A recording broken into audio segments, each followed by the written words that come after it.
नमस्कार जैन दोस्तों, स्वागत है आप सभी का आपके अपने परिवार अभय स्टॉक में। मैं हूं आप सभी के साथ अभय यादव। साथियों, अगर आप लोग भी ड्राइविंग करते हैं, गाड़ी चलाते हैं, ड्राइविंग लाइसेंस है आपके पास, तो आप लोग भी अब सावधान हो जाइए, क्योंकि अब आपका जो ड्राइविंग लाइसेंस है वो आरटीओ जो है वो रद्द कर सकती है। साथियों, न्यू मोटर व्हीकल एक्ट आया है, रूल जो आया है 2026 में, जिसको कि संशोधित करके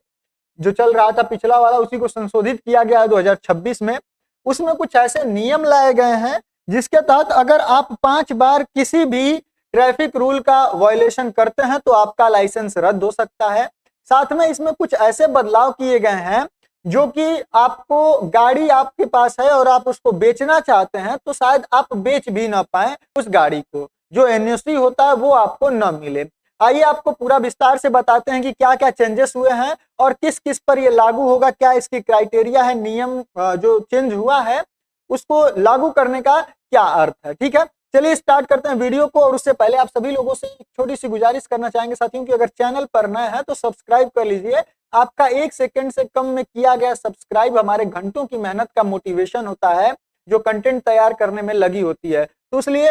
इसलिए कृपया करके सब्सक्राइब अवश्य करें अगर चैनल पर नए। तो आप यहां पर देखेंगे कि new traffic rules 5 violation in a year can cost of your license, यानी कि आपके लाइसेंस को रद्द कर सकता है अगर आपने 5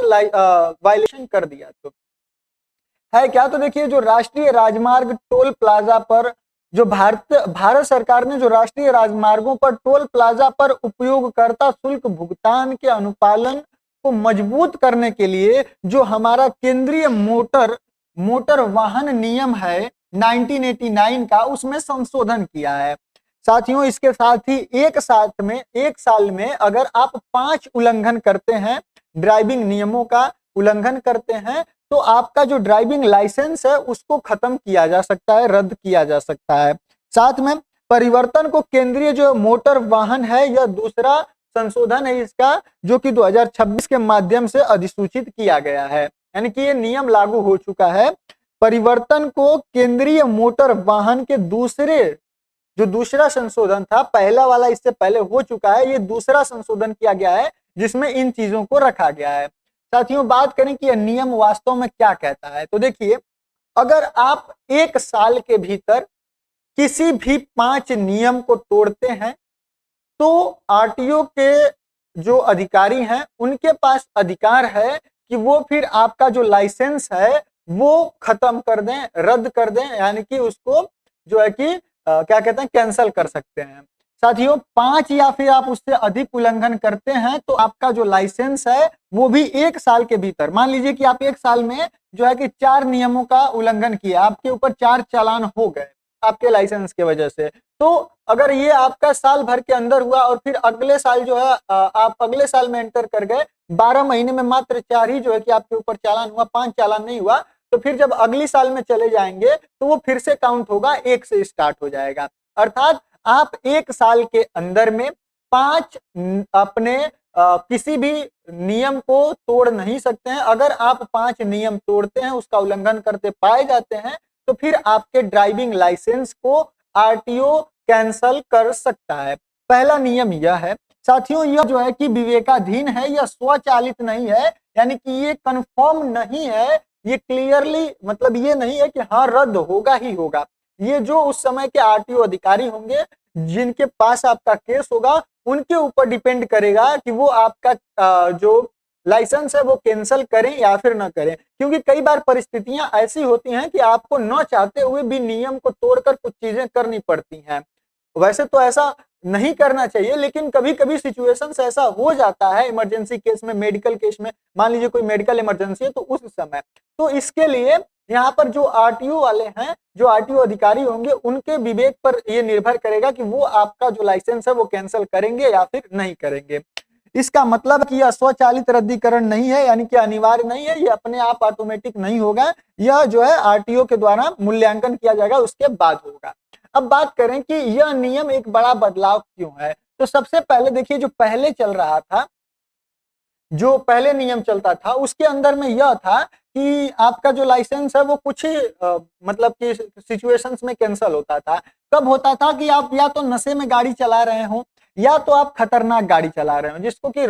रफ ड्राइविंग कहा जाता है, कि आपके वजह से ज्यादा लोगों की जान को खतरा हो। तो पहला तो आप नशे में अगर गाड़ी चला रहे हो तब आपका लाइसेंस कैंसिल हो जाता था, या तो आप खतरनाक गाड़ी चला रहे हो तब आपका जो है लाइसेंस कैंसिल हो सकता था, या कोई घातक दुर्घटना हो गई, या फिर अदालत ने अगर आपको सजा सुना दिया, तो फिर इन कंडीशंस में जो है वो आपका लाइसेंस कैंसिल हो जाता था। और बाकी जो छोटे मोटे वायलेशंस होते थे उनको साइड में करके जो है कि सॉल्व कर लिया जाता था, वो उसमें नहीं आता था। आदतन अपराधी अक्सर जुर्माना लेकर यहाँ पर जो जुर्माना देकर है वो यहाँ पर बच जाते थे, लाइसेंस उनका बच जाता था जो अन्य अपराध होते थे। अब लेकिन जो नई प्रणाली आई है इसमें आपके व्यवहार के पैटर्न मायने रखता है, यानी कि आप जानबूझकर वायलेशन कर रहे हैं, गलती से हो रहा है, या किस सिचुएशंस में वो हो रहा है वो निर्भर करता है, आपका रवैया क्या है वो ज्यादा जो है कि डिपेंड करता है। साथियों, यहाँ तक कि बार बार किए गए छोटे उल्लंघन भी यहाँ पर बढ़ सकते हैं।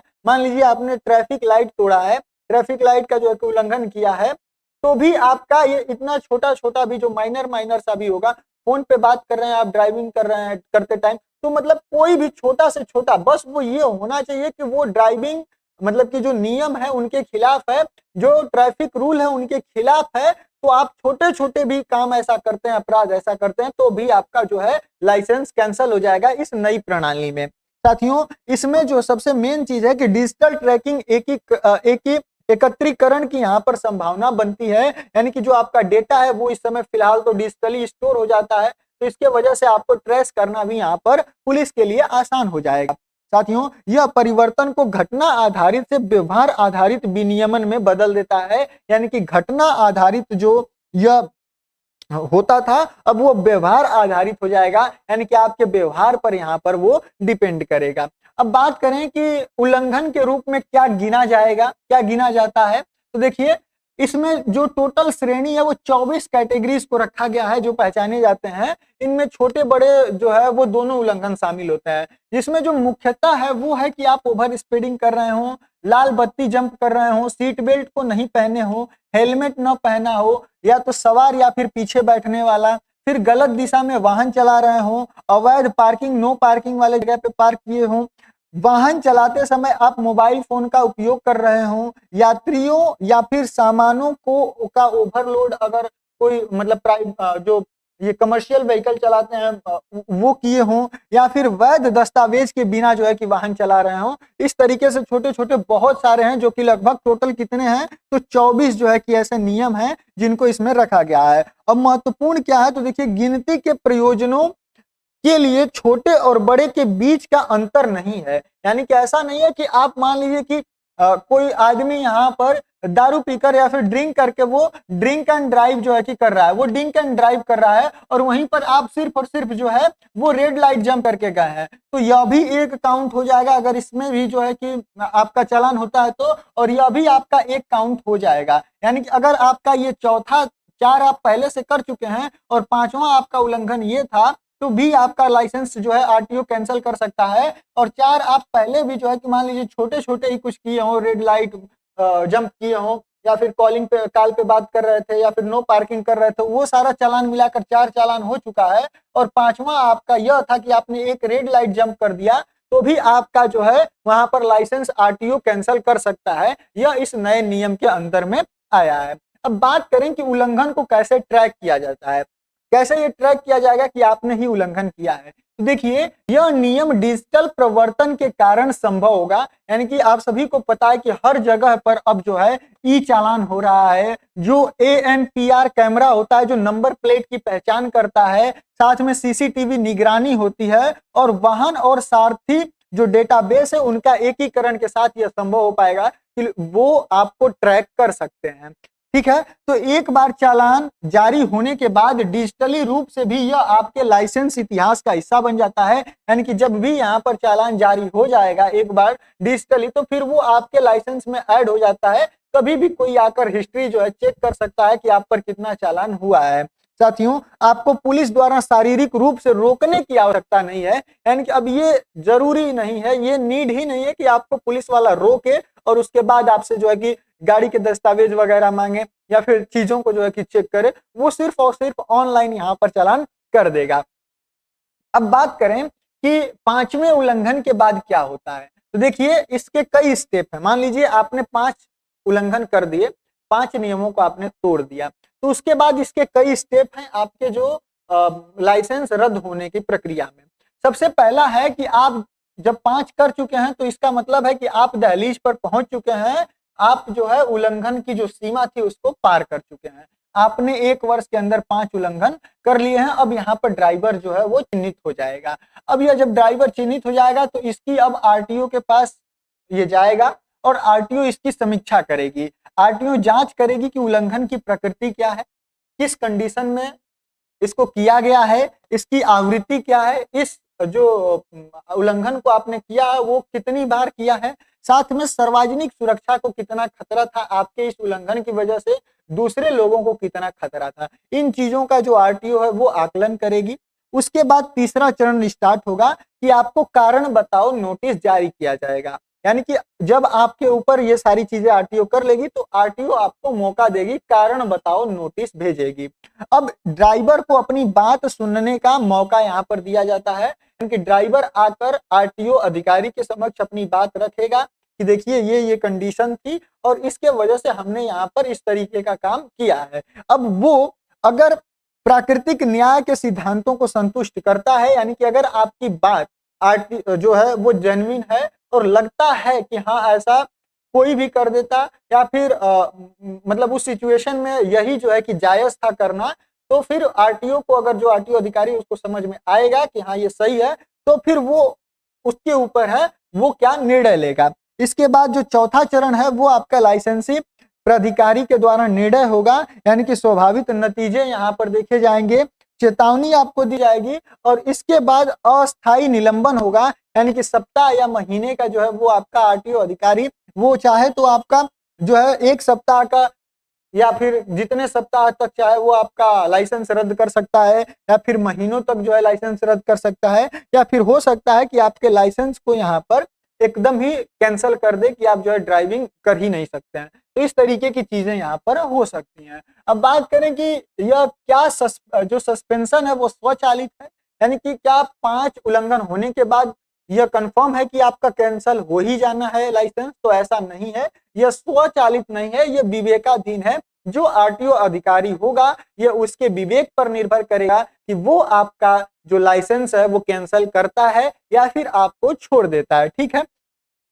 अब अगली बात कि सरकार ने यह नियम क्यों लागू किया है। पहला है कि सड़क सुरक्षा के संकट की वजह से। देखिए भारत विश्व स्तर पर सबसे अधिक सड़क मौतों में से एक है, यानी कि भारत में वर्ल्ड में सबसे ज्यादा अगर कहीं रोड एक्सीडेंट्स में मौत होती है तो वो भारत में होती है। भारत इसमें पहले नंबर पे है। दूसरा, अधिकांश दुर्घटनाओं के जो कारण होते हैं वो होता है कि जो ड्राइवर है या तो वो तेज गति से गाड़ी चला रहा था, या फिर उसने सिग्नल का उल्लंघन किया, या फिर वो बार बार जो है कि इस तरीके की लापरवाही को जो है वो कर रहा था। तो इसके वजह से ये 5 वाला नियम लेके आया गया है। दूसरा है व्यवहार सुधार के लिए। देखिए अकेले जुर्माना था पहले, तो कई लोगों के लिए यह किफायती था। आप लोग अभी भी इस तरीके का केस देख रहे होंगे कि एक्सीडेंट किए, फिर वो कोर्ट में पेश हुए। अभी तो फिलहाल एक केस चल रहा है लैम्बोर्गिनी वाला, कुछ उस तरीके का कि एक्सीडेंट करने के बाद ड्राइवर भी चेंज हो गया। अब वो वास्तविकता क्या है आप सभी लोग जानते हैं और उसको बढ़िया से समझ सकते हैं कि क्या वहां पर खेला चल रहा है, लेकिन फिर भी कानून जो है वो तो जो साक्ष्य है उसी पर काम करता है। तो यहाँ पर जो जुर्माना था पहले क्या होता था कि ठीक है हम जो है जुर्माना पे कर देंगे, आप चालान कर दो, तो इसके वजह से। दूसरा, जो पर्याप्त निवारक नहीं थे, यानी कि यहाँ पर जो पर्याप्त निवारक नहीं था कि ठीक है जुर्माना पे कर दिया, 500 रुपए है, कोई 10,000 1 लाख रुपए महीना कमा रहा है, उसका 500 का आप फाइन मार देते हैं तो फिर उसको कोई टेंशन नहीं, ठीक है 500 का ही है ना, देख लेंगे। तो वो इस तरीके का होता था। अब साथियों लाइसेंस निलंबन का सीधा असर पड़ता है गतिशीलता पर, रोजगार पर, सामाजिक सुविधा पर और मजबूत जो है प्रतिरोध पर। अब वहीं उसके बाद बात करें डेटा संचालित शासन की, तो देखिए डिजिटल रिकॉर्ड अनुमति देता है कि आप पैटर्न को पहचान सकते हैं। यानी कि ऐसा तो है नहीं कि वो ऑफलाइन है, चीजें दिखेंगी नहीं या फिर किसी को पता नहीं चलेगा। मान लीजिए उस समय अधिकारी कोई और रहा हो, जब आपने दूसरी बार उल्लंघन किया हो तो कहीं और किया हो, वहां पे अधिकारी कोई और हो, तो अब वो अधिकारी भी देख लेगा कि हाँ पिछली बार भी आपने इसी के वजह से किया था, यानी कि इसका अर्थ है कि आप बार बार इस तरीके का काम करते हैं, तो वो यहाँ पर पैटर्न को पहचाना जा सकता है। जो प्रारंभिक हस्तक्षेप है वो किया जा सकता है, जो समान प्रवर्तन है वो यहाँ पर हो सकता है। तो इसको जो है लागू करने का यह मुख्य कारण था। अब बात करें कि क्या यह विदेश के जो डीमेरिट पॉइंट सिस्टम है उसके समान है। देखिए विदेशों में भी जैसे कि यूके हो गया, ऑस्ट्रेलिया हो गया, सिंगापुर हो गया, यहाँ पर डीमेरिट पॉइंट चलता है, यानी कि आप जितना उल्लंघन करेंगे आपका पॉइंट उतना यहाँ पर माइनस होता जाता है, आपका पॉइंट यहाँ पर माइनस होता जाता है। तो क्या यह उसी तरीके का है? तो देखिए यह कुछ रूप मतलब कि कुछ तरीकों से लगता है कि उसी तरीके से है, लेकिन यहाँ पर पॉइंट्स की बात नहीं की गई है, सीधे सीधे ये बात की गई है कि अगर आपने 5 उल्लंघन किया तो जो आपके आरटीओ अधिकारी हैं वो यहाँ पर आपका उनके विवेक पर निर्भर है कि वो आपका लाइसेंस रद्द भी यहाँ पर कर सकते हैं। ये था पहला नियम। अब बात करें दूसरे नियम की कि यू कैन नॉट सेल और transfer vehicle if you miss doing this key features for central motor vehicle rule 2026, यानी कि आप अपने गाड़ी का जो है वो किसी और को बेच नहीं पाएंगे अगर आप कुछ चीजें करते हैं। तो जैसे पहला है कि आप जो वाहन है उसका टोल प्लाजा पार करते हैं लेकिन फास्टैग वॉलेट में पर्याप्त बैलेंस नहीं है, यानी कि कुल मिला जुलाकर अगर आप किसी भी कारण के वश आप जो है टोल प्लाजा पर टोल टैक्स जो है वो पे नहीं करते हैं और आपके ऊपर वो तो दिखा देगा क्योंकि नंबर प्लेट तो वहां पर स्कैन हो गया है, तो वो आपको एनओसी नहीं मिलेगा। अगर आप किसी अन्य व्यक्ति को गाड़ी बेचना चाहते हैं तो वो यहाँ पर आप नहीं कर पाएंगे। एक बार भुगतान न होने पर टोल बकाया वसूलने के लिए कोई मजबूत परिवर्तन हुक नहीं था, जिसके वजह से यह नियम यहाँ पर लाया गया है। अब इसमें समान शर्तें क्या है? तो टोल डिफाल्टर राजमार्गों का उपयोग जारी रख सकते हैं और फिर भी वाहन बेच सकते हैं, फिटनेस नवीनीकृत कर सकते हैं या फिर परमिट प्राप्त कर सकते हैं। अगर आपने टोल जो है पे कर दिया है तब आप जो है यहाँ पर परमिट भी प्राप्त कर पाएंगे, साथ में अपना जो फिटनेस है वो भी आप यहाँ पर पा पाएंगे। यानी कि पहले क्या था कि जैसे पेट्रोल वाली गाड़ियां का माना जाता था कि 10 साल की वैलिडिटी होती है, जो डीजल गाड़ियां होती हैं वो 15 साल का उनका जो है कि फिटनेस वगैरह होता है, तो बाकी तो जो अन्य गाड़ियां होती हैं उनको बार बार अपना 3 साल पर, जैसे ट्रक वगैरह हो गया तो वो सब अपना 3 साल पर, 4 साल पर, 2 साल पर उनका फिटनेस कराना होता है। तो ये सारे नियम थे। तो अगर आपका टोल प्लाजा पर आपका टोल टैक्स आपने नहीं पे किया है और आप वहां से जबरदस्ती चले आए हैं और टोल पे नहीं हुआ है, दिखा रहा है कि पेंडिंग है, ड्यू है, तो वो आपको एनओसी नहीं मिलेगा, आपको परमिट नहीं मिलेगा। एनओसी नहीं मिलेगा तो आप अपनी गाड़ी को किसी को बेच नहीं पाइएगा। साथ में आपको जो है वो फिटनेस के, अगर आप नवीनीकृत करना चाहते हैं, फिटनेस को अपना फिटनेस सर्टिफिकेट फिर से प्राप्त करना चाहते हैं तो वो आपको नहीं मिलेगा, आपको परमिट जो है कि वो नहीं मिलेगा। तो ये सारी चीजें यहाँ पर हो सकती हैं। साथियों, अगर यदि कोई टोल बकाया लंबित है और नियम अब स्पष्ट रूप से निम्नलिखित सेवाओं पर रोक लगा देगा कि आप जो है आपको एनओसी नहीं दिया जाएगा, अगर यहाँ पर ड्यू है या पेंडिंग है तो आपको जो फिटनेस सर्टिफिकेट है वो यहाँ पर नहीं मिलेगा और जो नेशनल और कमर्शियल परमिट है वो यहाँ पर आपको नहीं मिलेगा अगर आपका किसी भी प्रकार से यहाँ पर टोल ड्यू है। तो अब बात करें कि ये एनओसी क्यों जरूरी होता है। तो जब भी आप कोई अपनी गाड़ी किसी अन्य व्यक्ति को बेचना चाहते हैं तो आपको यहाँ पर एनओसी की जरूरत पड़ती है, या फिर आप अपनी गाड़ी का रजिस्ट्रेशन एक आरटीओ से दूसरे आरटीओ में, एक राज्य से दूसरे राज्य में कराना चाहते हैं, हस्तांतरित करना चाहते हैं, तो वहां पर एनओसी की आवश्यकता होती है। अब इसमें क्या बदलाव हुआ है? तो देखिए आरटीओ को टोल बकाया डाटाबेस जारी करनी चाहिए। पहला, यदि टोल एक भी बकाया है तो एनओसी जारी नहीं किया जा सकता है, यानी कि अगर किसी भी प्रकार से टोल आपका एक भी टोल बाकी है अगर आपके गाड़ी के नंबर के ऊपर, तो फिर आपको एनओसी नहीं मिलेगा। अब इसका नीति तर्क क्या है कि सरकार लंबे समय से चली आ रही खामियों को दूर करते हुए, यानी कि आपने देखा होगा ना कि कई ऐसे, देखिए टोल प्लाजा वाले भी कुछ गड़बड़ होते हैं। अभी आपने फिलहाल पीछे वो